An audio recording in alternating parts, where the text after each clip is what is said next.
This is the Staunton Mix.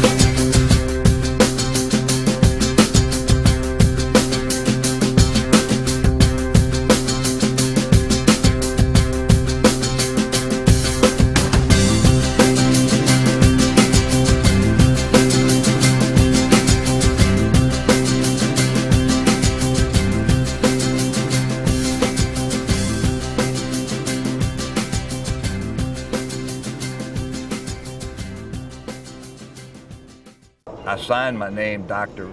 X because I figured, well, nobody will know who I am and they critique my work. If it's bad, they won't give me no crap about it, you know. And then I found Dr. X was already used, so I put Dr.Bob with the X on it, and that's how I put that name. I helped deliver my kid, and the nurse called me Dr. Bob, and she went to Catholic school with me. Her name was Margie Vanderbeck. And she didn't know who I was during the procedure at first, and kind of hit her, you know. So that's how that came about.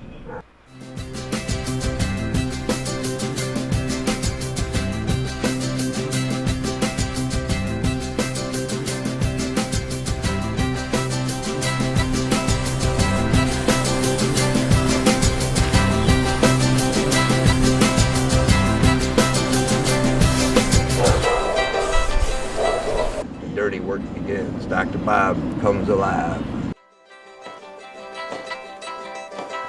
This is the Staunton Mix.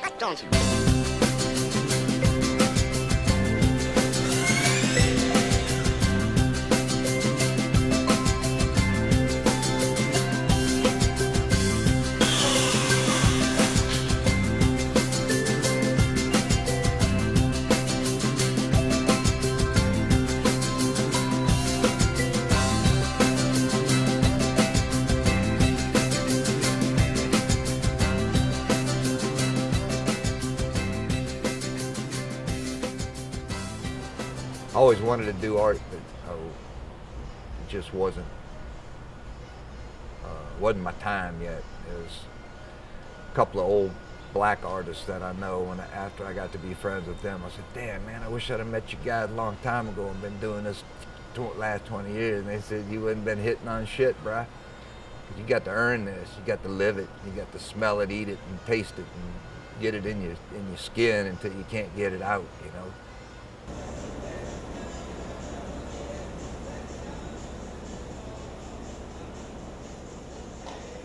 You know, New Orleans has a lot of misspellings and bad punctuation and bad grammar, but that's what makes it all what it is. And I was over at Frady's grocery store this morning on the corner, and the sign says, Frady's, poor boys of all kinds. Well, that's where all the poor guys hang in the neighborhood, buying cheap cigarettes and cheap beer.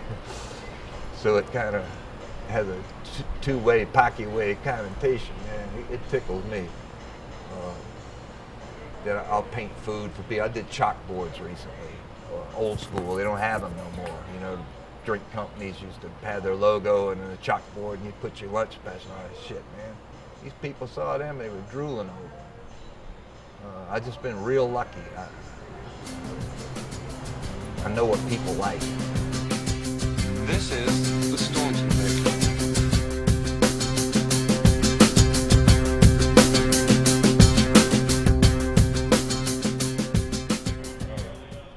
I love to teach kids stuff, but it's dangerous, man. It takes years to learn, you know. Like, I've got my glasses on right now because of the saw. You saw me jumping around with the saw back and forth, and this, that, and the other. You got to be safe, so I always carry glasses with me. Got dust mask.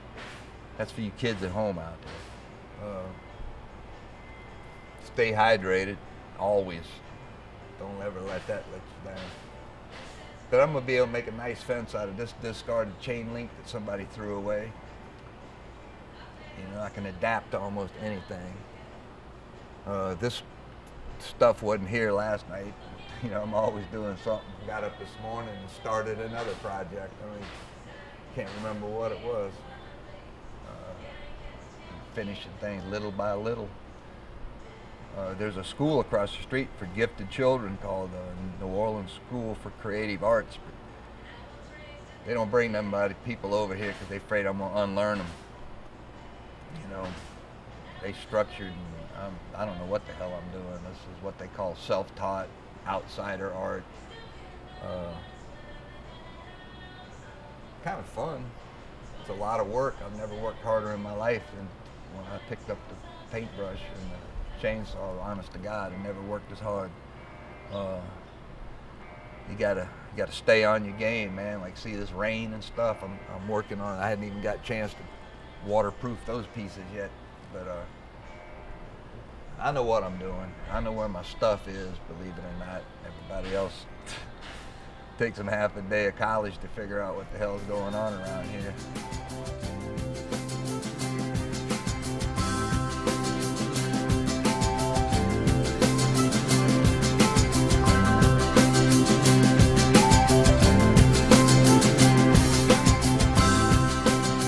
I donate tons and tons of art to just about every function. If I hear about something, I'll call the newspaper.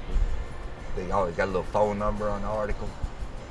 I try to help them people out that are in need. And, it ain't no sweat off my ass to make another piece of art. I can't print money. And such as that, I can't go rob banks and do bad things, you know. So I do honest things. And I make art and I give it away to people.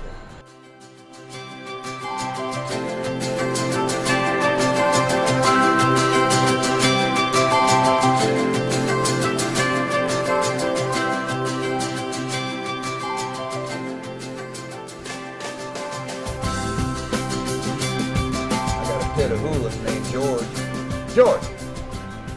And people say, oh, what a sweet dog, man. Yeah, you see him at night.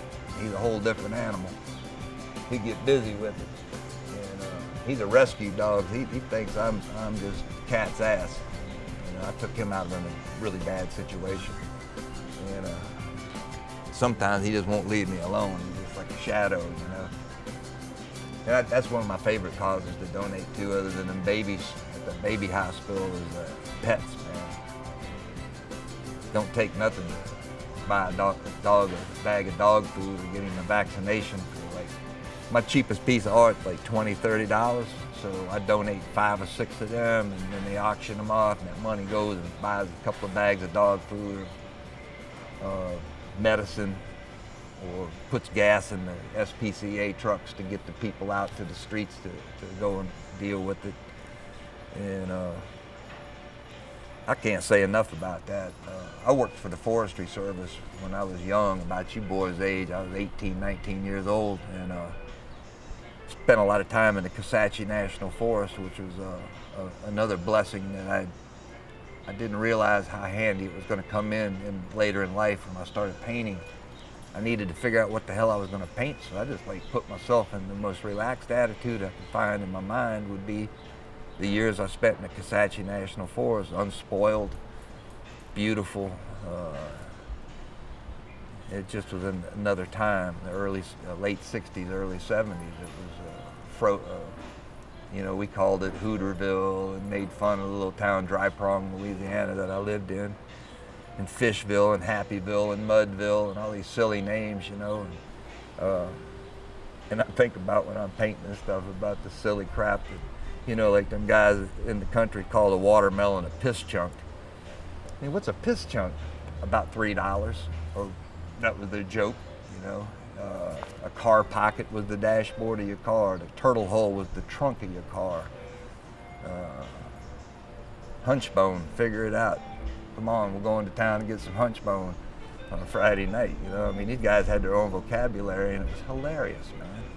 Talking freaking hilarious. They had names for food, fish, game, nicknames for all this stuff. They had their own language, and they liked us when we moved up there good enough to. I spent many hours in the woods doing, like, gutting deer, field dressing game, bear hunting, setting traps for wolves and coyotes, and hides, coon hunting, nutria, logging, pulpwood hauling, did it all up there, man. And that's what gives me the skills to do what I do with them chainsaws and stuff. I was out there cutting frickin' logs make a living and breaking my back. You have to have a strong back and a weak mind to do that kind of work, they say. So whenever the pulpwood truck, the logging truck would leave and there wasn't no authority around, I'd take the chainsaw to go over and start whacking on wood. And so then I put it down for 20-something years, never did anything along them lines. And I just knew I could do it. I try to show people how to do it, but I don't want the responsibility of them hurting themselves. It's pretty damn dangerous. Painting, on the other hand, is a breeze. My stuff looks like cartoons, but so does a lot of stuff you see out there, if I knew the answer to that, I might be on the beach in the Riviera somewhere relaxing, but I don't know what the hell I'm doing. It's just, I see stuff laying around, as you can see in front of you here. The American pickers have a field day when they come here. People miss out on the art because they're so interested in my junk, but it's good that they see something in it as well. Maybe not what I see, but what they see. A lot of artists come here, and kind of like a shopping center for them, asking for permission to look through my stuff and what have you. And it's like herding cats when I get a bunch of tourists in here and what have you. They're everywhere. And it's a pretty big building. There's about 6,000 square feet here, and I got some antique cars in a building next door. There's architectural stuff in a container out there. When I moved in this building, it was totally empty.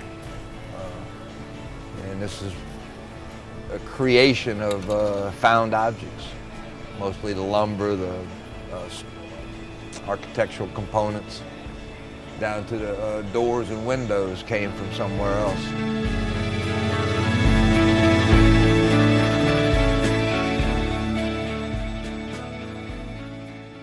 If I knew what I was doing, it'd probably spoil it, because then I would lose that. Man, I get up at 4 or 5 in the morning, I'll be hitting it till 10 o'clock and realize I haven't eaten, drank, nothing. It was right there at that time. Like, y'all caught me in the mood when you showed up here. I've been procrastinating on these pieces for 2 days and walking on them. And there's footprints from the dog on them and stuff, And today's the day.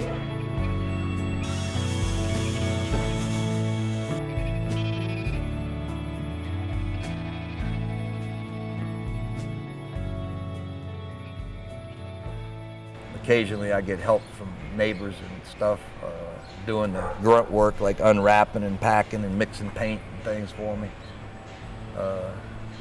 Which one of y'all saw me get my saw tangled up on something a minute ago? It's just nice to have somebody watching your back to avoid accidents and stuff like that. But even doing simple art, if you get paint on you, it's going in your kidneys, your lungs, your soft tissues, and your organs. So you got to protect yourself from all paints. Non-toxic, toxic, it's all bullshit. It's full of mercury, lead, and heavy metals, and they go right to your kidneys and your liver. And then you go to the hospital, because then you can't function normally. So even spray paint is absorbed through your eyes, goes in your ears, your skin, especially through your fingernails. So just that, always look into what you're fooling with before you fool with it. I went from no direction in my life whatsoever. I had no idea what the hell was going to happen to me short of the graveyard of the penitentiary. And then I found myself, man. And I got a son who's 32, and he's just now figuring it out. I tell all these youngsters, man, you got to be patient. You got to stay away from bullshit. You can't let people bullshit you.